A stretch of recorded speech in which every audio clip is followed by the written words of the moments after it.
Allah, Aziz Allah, Allah, Allah, Allah, Allah, Allah, Karim Allah, Allah, Allah, Allah, Allah, Allah, Allah, Subhanallah,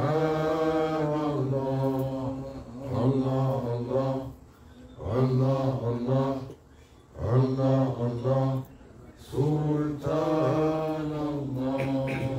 Ya Rabbi, Anta Sultan. نحن عبيد أعوذ بالله من الشيطان الرجيم. الله أكبر الله أكبر الله أكبر لا إله إلا الله الله أكبر ولله الحمد لله والشكر لله ولا إله إلا الله والله أكبر ولا حول ولا قوة إلا بالله العلي العظيم. بسم الله الرحمن الرحيم. أطيعوا الله أطيعوا الرسول وأولي الأمر منكم. دستور مدد يا رجال الله يا سلطان الأولياء. دستور مدد يا صاحب الإمداد. Louange à Allah Azza wa Jal. Gloire et louange au Seigneur des mondes. Canad al-Haq qui nous a honorés par cette journée sublime. Youm al-Eid, une journée de consécration pour ceux et celles qui ont répondu à l'appel lorsqu'ils dirent Labbaik Allahumma labbaik, labbaik la sharika laka labbaik, innal hamda wa ni'mata laka wal mulk la sharika laka. Qu'Allah Azza wa Jal accepte pour eux Hajj Mabrour, un Hajj accepté, qu'ils soient récompensés pour tous leurs efforts à la mesure de la générosité d'Allah et que le bienfait de leur Hajj soit disséminé pour toutes les créatures et qu'il nous soit accordé de les imiter bientôt. Allah nous donne la santé, Allah nous donne les moyens de pouvoir les rejoindre, les imiter une autre fois. C'est une journée de gloire et de célébration. C'est une journée de rappel également où le prophète Abdallah salatu wassalam, lorsqu'il faisait son hajj et qu'il était la journée de Arafat, il a donné une khutbah mémorable qui est l'héritage de ces 23 années d'islam et les points à souligner pour les croyants à ne pas oublier et pour que ces points-là soient transmis à ceux qui ne sont pas présents, qui n'étaient pas présents avec les compagnons dans l'espace et dans le temps. Donc ceux pas présents dans cette assemblée et ceux qui viendront dans le futur jusqu'à la fin des temps. Et nous sommes une de ces générations subséquentes proches de la fin des temps. La fin des temps, Akhir al-Zaman, pour laquelle peu de gens portent attention. Alors que du temps du prophète sallallahu alayhi wa sallam, les compagnons pensaient que c'était imminent, tellement le prophète sallallahu alayhi wa sallam leur en a parlé. Un jour, il s'est levé la nuit à prier le Fajr. Et quand est venu le Ishraq, après qu'ils aient prié le Ishraq, il a commencé à les adresser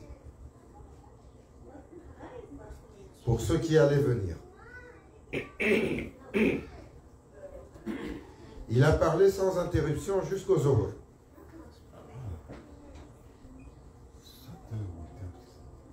Après ça, ils ont prié le Zohar ensemble. Il a recommencé à parler, le prophète sallallahu alayhi wa sallam. Et il a prié sans interruption jusqu'au Asr. Ils ont prié le Asr ensemble. Après, il a recommencé à parler sans interruption jusqu'au Maghrib. À décrire ce qui allait venir et à faire les mises en garde et à rappeler aux croyants, ses compagnons, que ce monde est éphémère. La dernière page, le dernier chapitre de l'histoire des enfants de Sayyidina Adam, Bani Adam, le dernier chapitre vient de commencer. Parce que c'est ce que le prophète sallallahu alayhi wa sallam a dit. Je suis à la matsa, les signes de la fin. Je suis le premier des signes de la fin à mon arrivée. Khatam al-Anbiya, il venait comme le sceau des prophètes pour fermer l'histoire de la prophétie et pour commencer le décompte de la fin de l'histoire des humains sur terre. So Prophet sallallahu alayhi wa sallam, he spoke a whole day from time of Ishraq to time of Maghrib, describing the events of the last days and what was going to come and what people have to expect. And he told them, I am the first sign of the end.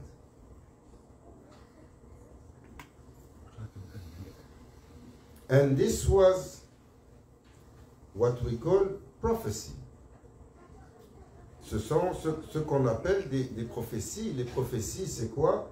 De la part d'un prophète, une vision sur l'horizon du temps que Allah leur ouvre, où ils voient, décrivent.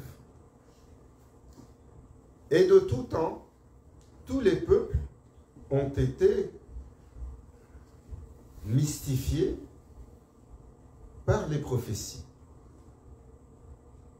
Et on fait attention, car tellement de prophéties annoncées se sont réalisées.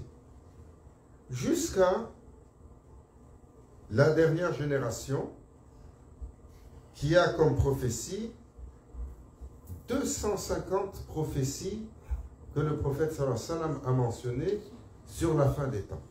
Et ces signes.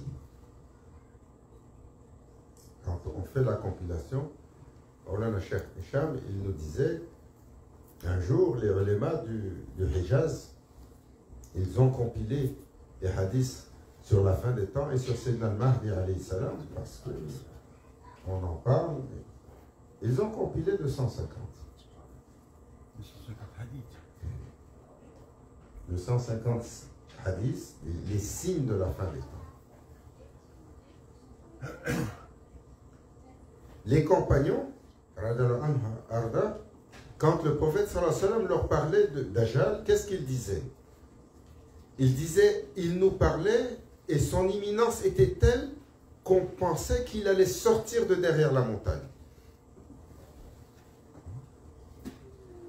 Et qu'est-ce qu'ils avaient, eux? Ils ont eu l'opportunité de voir de leurs yeux Dajjal. Saïd Billah. Car il est sur terre depuis ce temps. Du temps du prophète sallallahu alayhi wa sallam, c'était un enfant. Toujours, il se cache, il se tient à distance. Dès qu'il voit le prophète sallallahu alayhi wa sallam arriver, il court, il se cache encore. Et quand les compagnons lui ont demandé, qui est cet enfant étrange? Il leur a dit, c'est le Dajjal.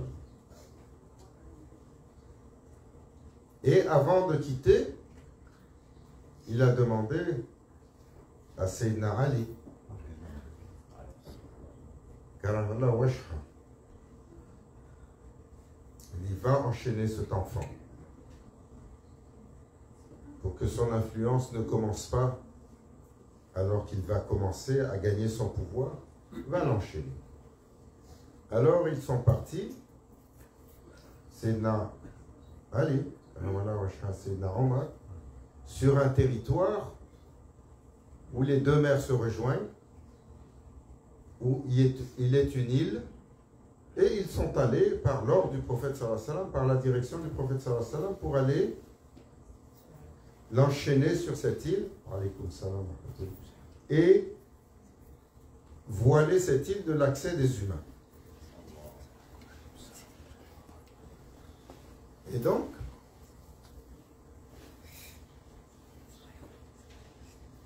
nous, qui avons tous les signes, nous qui sommes la génération qui vit tous les signes, qu'est-ce que nous faisons?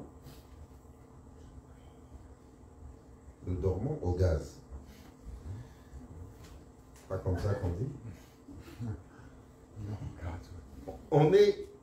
On se sent ni concerné, ni intéressé, et cela ne fait même pas partie de notre rhétorique. Et Maulana Cheikh Nazim, quand il enseignait, il était l'un des rares cheikhs qui disait le temps du Mahdi est arrivé. Regardez les signes. Chaque fois qu'on venait lui annoncer quelque chose d'inhabituel, tout de suite il sortait un hadith que personne ne connaissait pour dire c'est un des signes. Parce qu'avant l'arrivée du Dajjal, qu'est-ce que le prophète sallallahu alayhi wa sallam a dit? Il doit arriver avant le Dajjal 30 petits Dajjal qui vont commencer à malmener, qui vont préparer l'arrivée du prince des ténèbres, qui vont être parmi les humains, les serviteurs du mal, dont la marque va opprimer considérablement l'humanité. Alors quand on disait des gens comme Staline, des gens comme Mao Tse-tung, ou des gens comme Hitler, Maulana Cheikh, il disait tout, le grand Cheikh disait un des Dajjal. Exactement. Un autre petit Dajjal. Un autre petit Dajjal. Vous vous imaginez? Ces trois à eux seuls sont responsables d'à peu près 150. presque 150 millions de morts, 130 millions de morts. Exactement. À trois. C'est pas 130 000, c'est pas 130 personnes. Mais le plus inusité, c'est que parmi les Dajjal, quelques-uns qui viennent du monde musulman, sous l'apparence de penseurs, sous l'apparence de réformateurs, sous l'apparence de leaders éclairés, qui ont ouvert des chapitres entiers d'obscurantistes qui ont tourné les musulmans de leur foi vers un scénario étrange, dont nous payons tous le prix aujourd'hui.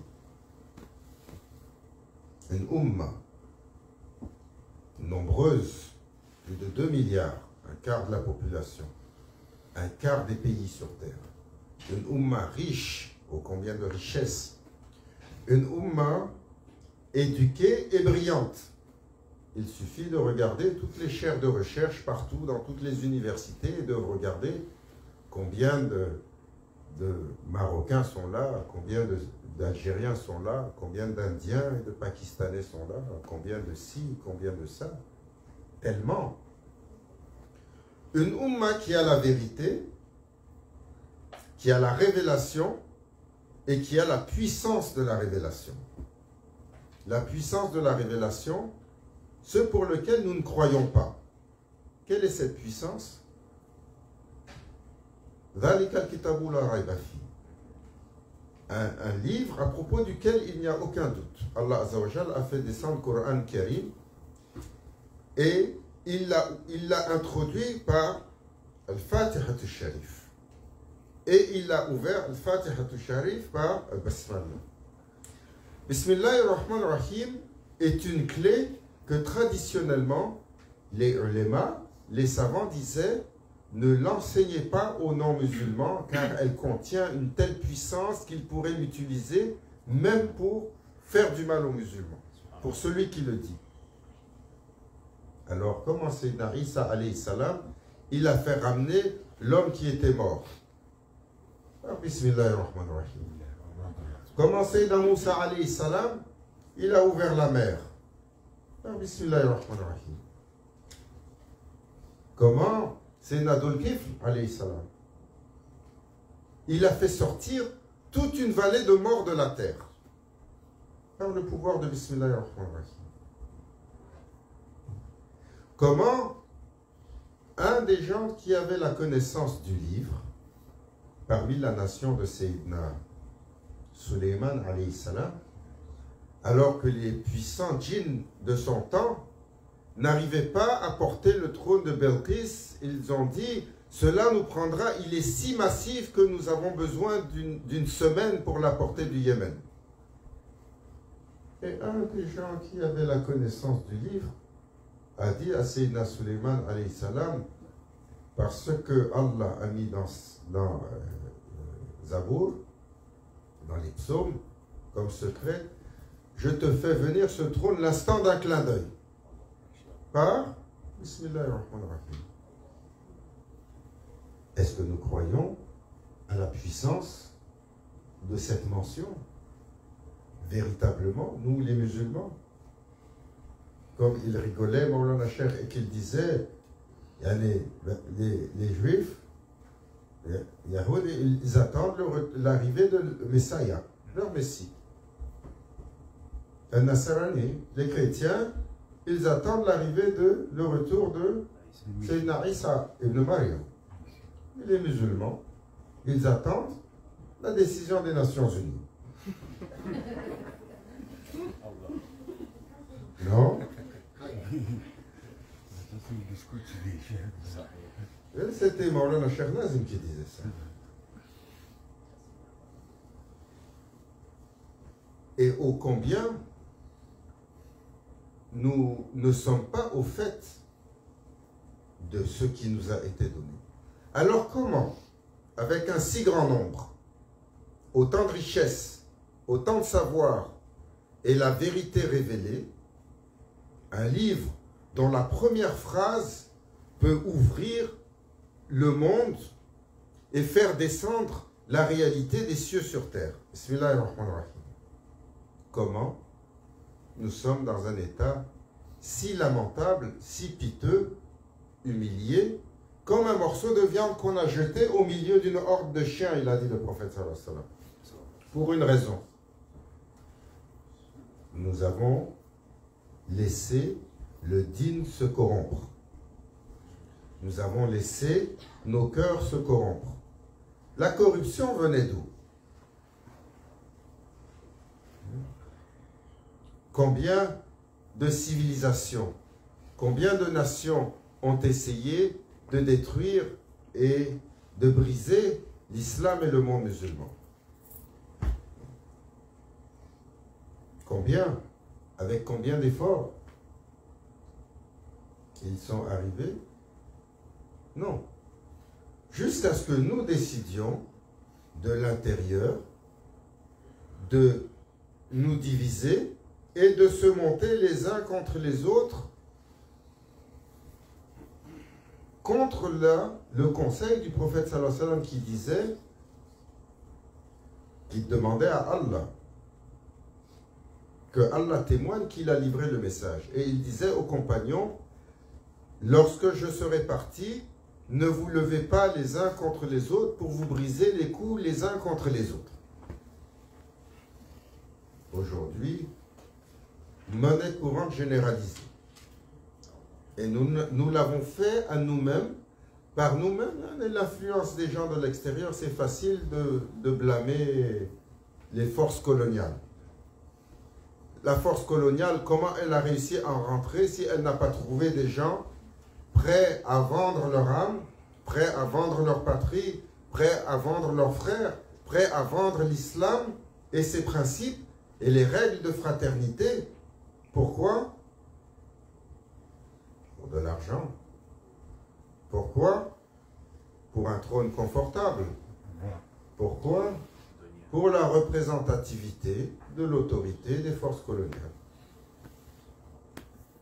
Et aujourd'hui, ce piteux état fait que la majeure partie des communautés musulmanes sont encore hypnotisées avec la matérialité, la dunya, alors que l'embarcation est en train de sombrer.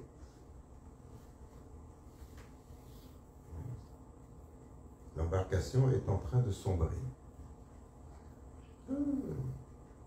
Machallah, regardez le coucher du soleil.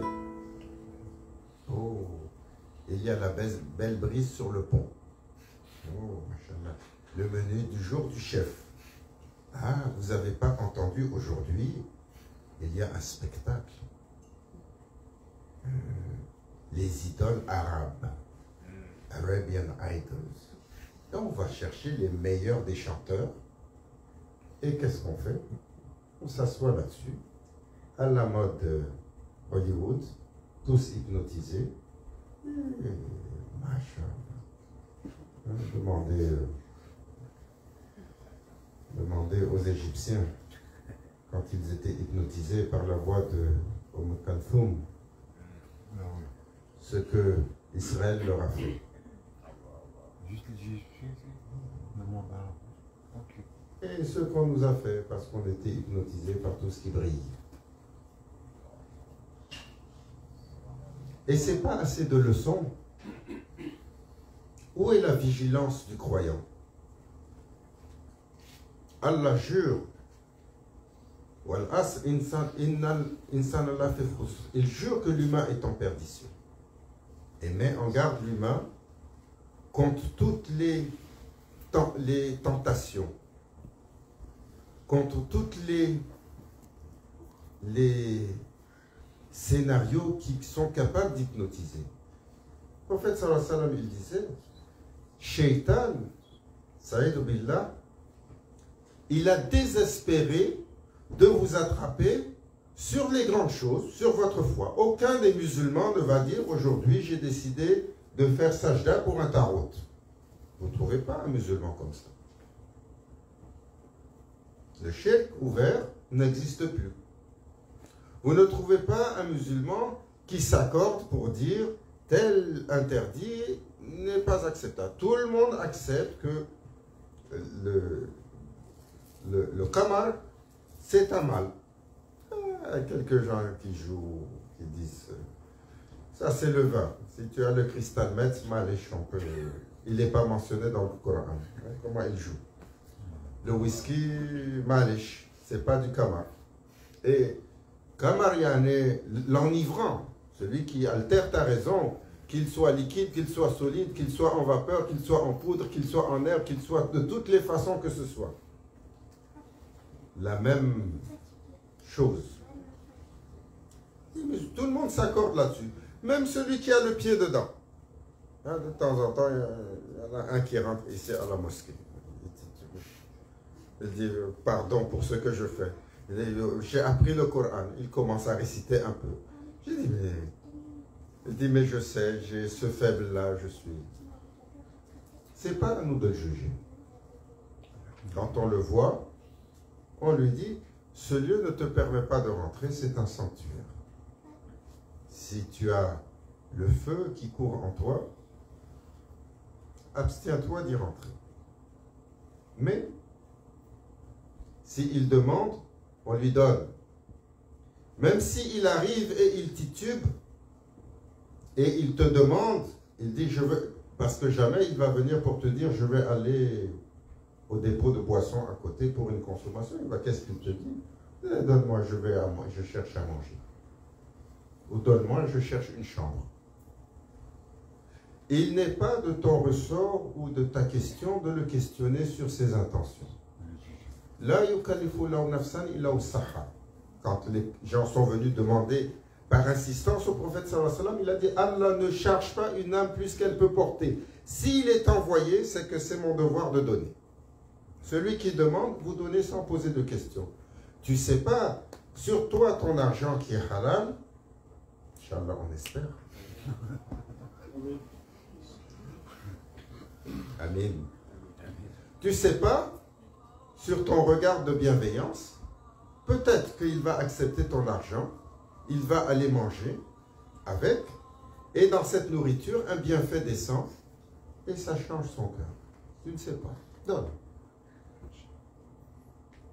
Alors, le prophète sallallahu alayhi wa sallam, on finit là-dessus, disait, ma nation n'aura pas de discorde sur les grands points, mais je suis inquiet que le shaitan va aller les chercher sur des petites choses. Et il va les grignoter sur ces petites choses-là. Et c'est ce qui nous arrive. Ce que le prophète sallallahu alayhi wa sallam a appelé shirk khafi, l'idolâtrie cachée de nos mauvaises manières, où le shaitan, il vient nous chercher. Et Allah Azza wa Jal nous éveille à l'urgence du temps, de comprendre que les signes de la fin sont presque complets. Et comme Maulana Cheikh Nazim disait, comme Sayyidina Nuh alayhi salam a préparé son arche sur la montagne, il l'a construite, là où il n'y a pas d'eau. L'arche, il est resté 40 années sur la montagne avant que la première goutte d'eau ne tombe du ciel et que le premier torrent ne jaillisse de la terre. Maulana Cheikh disait, le travail est préparé pour l'arrivée de Sayyidina al-Mahdi. Maintenant, on attend la première goutte de feu qui descend du ciel. Et lorsqu'elle descendra, le feu sera généralisé sur la surface de la terre. Il a dit, le prophète sallallahu alayhi wa sallam, l'instant que tu finis la bouchée que tu as dans la bouche. Alors nous qui sommes hypnotisés par les bling-bling de ce monde et les compétitions pour la plus belle demeure, ou la plus belle voiture, ou la plus belle carrière, ou le plus beau mariage de nos enfants, ou le plus beau déploiement, il est temps d'être préoccupé par les choses sérieuses. Qu'Allah nous y éveille. Il a